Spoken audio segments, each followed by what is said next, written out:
नमस्कार साथियों, चीन हमेशा से अपनी विस्तारवादी नीति को लेकर कुख्यात रहा है।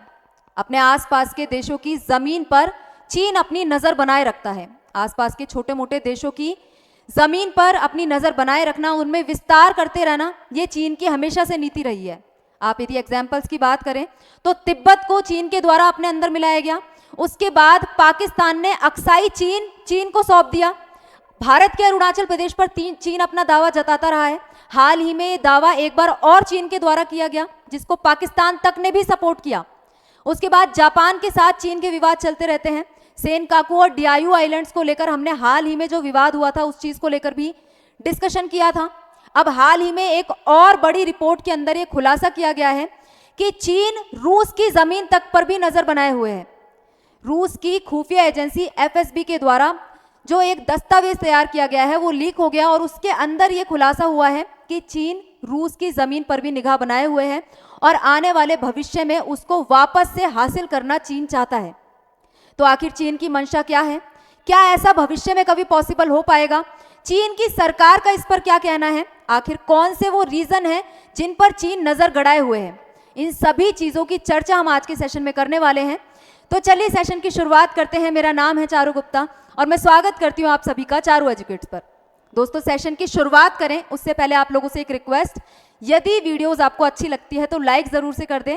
चैनल पर नए हैं तो सब्सक्राइब भी कर लें। सब्सक्राइब करने के लिए आपको चैनल के आइकन पर क्लिक करना होगा, उसके बाद आपको ऑप्शन दिखाई देगा सब्सक्राइब करने का, तो सब्सक्राइब करें। वीडियो अच्छी लगती है तो लाइक और शेयर तो आप कर ही देंगे। आगे बढ़ते हैं आज के मुद्दे पर। चीन रूस तक की जमीन पर अपनी नजर बनाए हुए हैं। छोटे मोटे देशों को तो चीन ऐसे ही दबाने का प्रयास करता है, लेकिन यहां तक कि रूस की जमीन को भी चीन हड़पने का प्रयास कर रहा है। हाल ही में अरुणाचल प्रदेश पर जो चीन ने दावा किया था, उसको लेकर हमने सेशन डिस्कस किया था। पाकिस्तान के द्वारा चीन के इस दावे का समर्थन भी किया गया था। यदि इस सेशन को आपने नहीं देखा है तो ये भी आप जाके जरूर से देखें, इससे आपको चीन की विस्तारवादी नीति का एहसास होगा।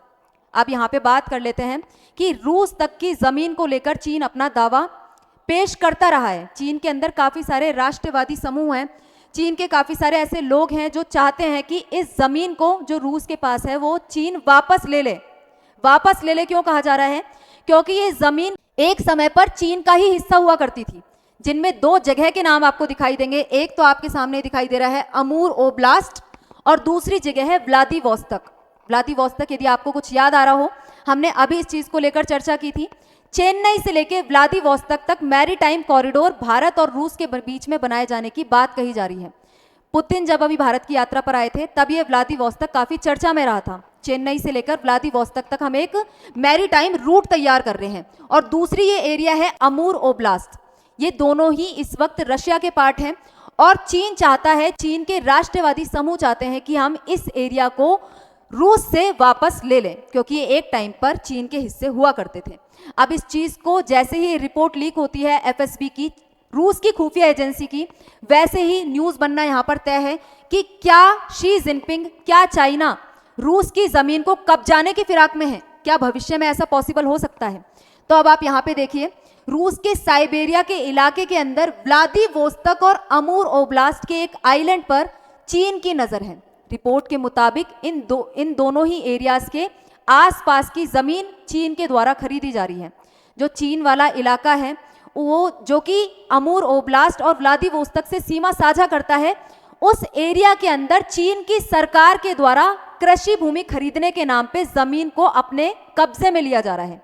तो ये चीज यहाँ पे दिखाती है कि जो चीन की सरकार है वो इस क्षेत्र को लेकर अपना दावा मजबूत करने का प्रयास कर रही है। अब ये जो दोनों क्षेत्र हैं, अमूर ओब्लास्ट और व्लादिवोस्तोक, एक टाइम पर चीन के काइंग साम्राज्य का हिस्सा रह चुके हैं।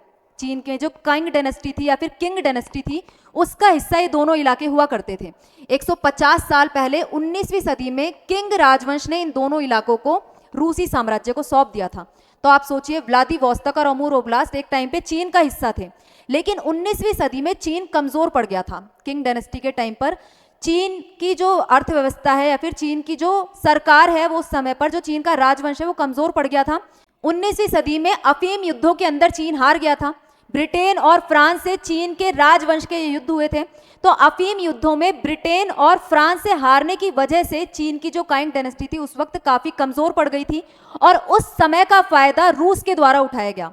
रूस के द्वारा चीन के साथ 2 संधियां की गई। इन 2 संधियों में से आप नाम देखिए, एक बार पहले इस संधि को हम पढ़ लेते हैं। 2 संधियां चीन के द्वारा रूस के साथ की गई, एक तो एगुन की संधि है और दूसरी आपको यहाँ पे दिखाई देगी पेकिंग संधि। इन दोनों संधियों पे चीन के द्वारा रूस के साथ हस्ताक्षर किए गए।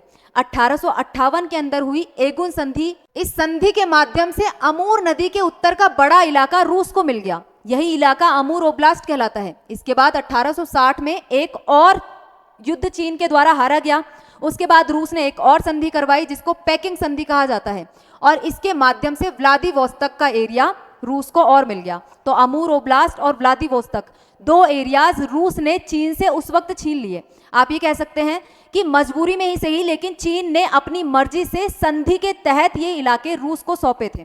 तो 1858 और 1860 की ये बात है, 19वीं सदी में जब चीन इतना सक्षम नहीं था, क्योंकि उस वक्त अफीम युद्धों की वजह से चीन की स्थिति ऑलरेडी वैश्विक स्तर पर कमजोर हो चुकी थी और उस स्थिति का फायदा उठाते हुए रूस के द्वारा इन एरियाज को अपने कब्जे में ले लिया गया। कब्जा भी आप इसको नहीं कहोगे, एक संधि के तहत रूस को ये चीजें मिल गई, ये एरिया मिल गया। अब आप यहाँ पे देख सकते हो अमूर ओब्लास्ट वाला इलाका ये है। ये चीन और रूस की यदि आप बात करें तो इस तरीके से आपको दिखाई देगा। ये ऊपर वाला इलाका रशिया का है और नीचे आपको यहाँ पे दिखाई दे रहा है चाइना। इस जगह पे जो आपको एरिया दिखाई दे रहा है ना, ये सीमा जो साझा की जाती है, इस चीज को लेकर आप कह सकते हो चीन के मन में हमेशा से रहता है कि ये एरिया हमारा होना चाहिए था। चीन के काफी सारे राष्ट्रवादी समूह आए दिन इस चीज की डिमांड करते हैं कि ये जो दोनों इलाके हैं ना, अमूर ओब्लास्ट और व्लादिवोस्तोक, ये रूस से हमें वापस ले लेने चाहिए। यहाँ पे आप इसको जूम इन करके देखना चाहें तो इस तरीके से आपको दिखाई देगा। ये है चीन का इलाका और ऊपर रूस का इलाका, साइबेरिया इलाका है। लगभग यहाँ पे बर्फ आपको जमी हुई दिखाई देगी ऑल टाइम। तो ये अमूर ओब्लास्ट और यहाँ पे आ गया व्लादिवोस्तोक, जहाँ पे भारत का मैरीटाइम कॉरिडोर रशिया से कनेक्ट करने की बात कही जा रही है। अब हो क्या रहा है, इस रिपोर्ट के अनुसार जो रूस की खुफिया एजेंसी एफएसबी की जो रिपोर्ट लीक हुई है उसके अनुसार चीन के द्वारा इस बॉर्डर वाले एरिया के अंदर कृषि भूमि के नाम पे जमीन को अपने कब्जे में लिया जा रहा है। कृषि भूमि के नाम पे ही सही, लेकिन चीन इस एरिया के अंदर अपना प्रभाव बढ़ाने का प्रयास कर रहा है, जिससे कि आने वाले समय में यदि कभी इन हिस्सों को लेने का प्रयास चीन करे तो चीनी सरकार का इस एरिया में पूरा प्रभुत्व हो। इस वजह से इस रिपोर्ट के द्वारा ऐसा कहा जा रहा है कि आने वाले समय में चीन की मंशाएं इस इलाके को लेकर ठीक नहीं लग रही। चीन को लेकर रूस की सुरक्षा एजेंसी चेता चुकी है। एफएसबी ने चीन से जुड़ा एक दस्तावेज तैयार किया है। इस दस्तावेज के अंदर कहा गया है कि भले ही राष्ट्रपति व्लादिमीर पुतिन और चीन के राष्ट्रपति शी जिनपिंग के बीच में हमें किसी भी तरीके का वैश्विक स्तर पर दिक्कत देखने को नहीं मिलती, दोनों देशों के बीच सहयोग हाल ही के समय में बढ़ा है, लेकिन यदि बात करें दोनों देशों की खुफिया एजेंसी की तो उनके बीच में एक छुपी हुई जंग चल रही है। हो सकता है कि चीन किसी तरीके का दावा इस तरीके की जमीन पर जताए और रूस और चीन के बीच में किसी तरीके की जंग या फिर किसी तरीके की झड़प हमें देखने को मिले। रूस और चीन की यदि सीमाओं की आप बात करेंगे तो दोनों देशों के बीच लगभग 8200 किलोमीटर लंबा बॉर्डर है। 4200 किलोमीटर लंबा बॉर्डर दोनों देश साझा करते हैं। 1960 के दशक में तो सीमा विवाद के कारण दोनों देशों के सैनिक तक एक दूसरे के आमने सामने आ गए थे, लेकिन काफी सारे विवादों को लेकर यहाँ पे सुलझारा किया जा चुका है, निपटारा किया जा चुका है। 2008 तक एक आइसलैंड को लेकर भी यहाँ पे विवाद चला करता था। उस आइसलैंड को भी दोनों देशों के द्वारा एक दूसरे के साथ बांट लिया गया था, आधा आधा हिस्सा कर लिया गया था। यहाँ पे आप लोग देख सकते हो 2008 में एक संधि के तहत इस आइसलैंड को दोनों देशों के बीच में बांट लिया गया। इस आइसलैंड की यदि आप बात करोगे तो उसूरी और अमूर नदियों के संगम पर यह आइलैंड मौजूद है। जिस अमूर नदी की हमने बात की, जिस अमूर नदी के ऊपर अमूर ओब्लास्ट नाम का रीजन सिचुएटेड है, उसी अमूर और उसूरी नदी के संगम पर यह आइलैंड सिचुएटेड था। इसको लेकर भी दोनों देशों के बीच विवाद रहता था। फिर 2008 में दोनों देशों ने यह आइलैंड को आधा आधा बांट लिया, लेकिन चीन फिर से यहाँ पे एक काम कर गया। चीन ने अभी हाल ही में अपना एक नक्शा जारी किया था जिसके अंदर इस आइलैंड को, पूरे आइलैंड को चीन का हिस्सा दिखाया गया था। तो यहाँ पे जब संधि हो चुकी है 2008 के अंदर, दोनों देशों के बीच में आधा आधा आइलैंड बांटा जा चुका है, रूस और चीन का ये हिस्सा आधा आधा है, तो चीन के द्वारा पूरे आइलैंड को अपना हिस्सा क्यों दिखाया गया?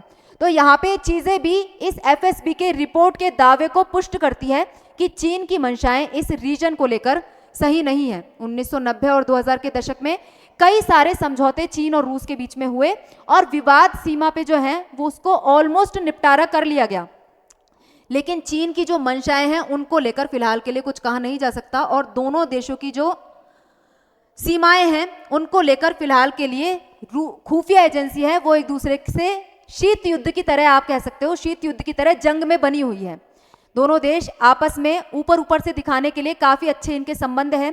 चीन और रूस वेस्टर्न पावर्स के चलते भी एक दूसरे के काफी करीब आए हैं। आप सभी जानते हैं ट्रंप जो लगातार टैरिफ लगा रहे हैं उसको लेकर चीन, रूस और भारत जैसे देश एक दूसरे के काफी करीब आए हैं, लेकिन अंदर से जो जंग का माहौल है उसको लेकर कुछ कहा नहीं जा सकता। फिलहाल के लिए चीन की सरकार इस तरीके के किसी भी दावे को सपोर्ट नहीं करती। उनका ऐसा मानना नहीं है कि हम आगे जाकर ऐसे रूस की किसी जमीन पर अपना दावा करते हैं। पब्लिकली इनके द्वारा दावा भी नहीं किया जाता, लेकिन सच्चाई से इनकार नहीं किया जा सकता कि चीन की सरकार इस समय पर इस एरिया के आसपास, सीमा के आसपास अपनी गतिविधियों को और ज्यादा बढ़ा रही है। और कब्जा किया जाएगा तो कहकर नहीं किया जाएगा कि हम रूस की जमीन पर आज कब्जा करने वाले हैं, हम बॉर्डर को आगे बढ़ाने वाले हैं। और चीन की तो नीति हमेशा से इस तरीके की रही है कि वो धीरे धीरे करके विस्तार करता है, धीरे धीरे करके सीमा के अंदर आ जाता है, जैसे भारत के साथ उसके द्वारा किया गया था। धीरे धीरे करके अपने बॉर्डर्स को एक्सटेंड चीन के द्वारा किया जाता है और उस एरिया को अपने देश के अंदर मिला लिया जाता है। तो ऐसा ही कुछ चीन के द्वारा आगे आने वाले समय में यहाँ भी किया जा सकता है। तो रूस को इस चीज को लेकर सिक्योर रहने की जरूरत है और भारत जैसे देशों को इससे सीखने की जरूरत है कि चीन जब रूस जैसे देशों के साथ इस तरीके का काम कर सकता है तो भारत को चीन के साथ लगने वाली अपनी सीमाओं पर सिक्योरिटी काफी ज्यादा आज के समय बढ़ाने की जरूरत है। चीन हो गया, पाकिस्तान हो गया, सब जगह हमारी बॉर्डर्स की सुरक्षा काफी मजबूत होनी चाहिए, जो कि भारत सरकार के द्वारा लगातार प्रयास भी किया जा रहा है। आप लोग इस मुद्दे पर क्या मानते हैं? क्या चीन का दावा इन दोनों क्षेत्रों पर सही बैठता है? जो संधियां यहाँ पे हुई है पूरे लीगल तरीके से हुई है, चीन के द्वारा खुद यहाँ पे सिसीड किए गए हैं दोनों क्षेत्र। रशिया को किसी तरीके का फोर्स चीन के ऊपर नहीं किया गया था, किसी तरीके का दबाव चीन के ऊपर नहीं बनाया गया था। कानूनी तरीके से जमीन रूस की है और रूस की ही रहेगी। आप लोग इस चीज पर क्या सोचते हैं? अपनी राय कमेंट बॉक्स में जरूर से बताइएगा और चीन की विस्तारवादी नीति पर आप लोग क्या सोचते हैं ये बात भी कमेंट बॉक्स में जरूर से लिखिएगा। आज के सेशन में इतना ही, मिलते हैं किसी नए मुद्दे के साथ नई वीडियो में। जय हिंद, जय भारत।